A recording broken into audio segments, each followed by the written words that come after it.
இப்போ இங்கே பிள்ளையார் வந்து எத்தனை வருஷமாக நீங்கள் செய்கிறீங்க?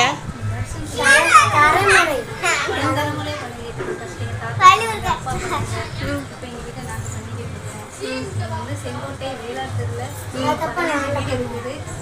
10 வித்தியாச பிள்ளையார்கள் வருஷம் பண்ணிட்டு தான் இருக்காங்க. இடையில வந்து ஒரு 3 வருஷம் வந்த கேப்ல தான் அந்த மாவு பிள்ளையார் இருக்கு. அது முன்னாடிலாம் கையில் செஞ்சு களிமண் கற்பக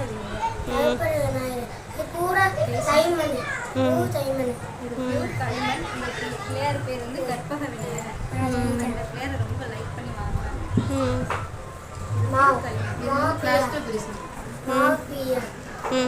கைமண் வாங்குவாங்க. கைமண் வந்து பூஜை பண்ணி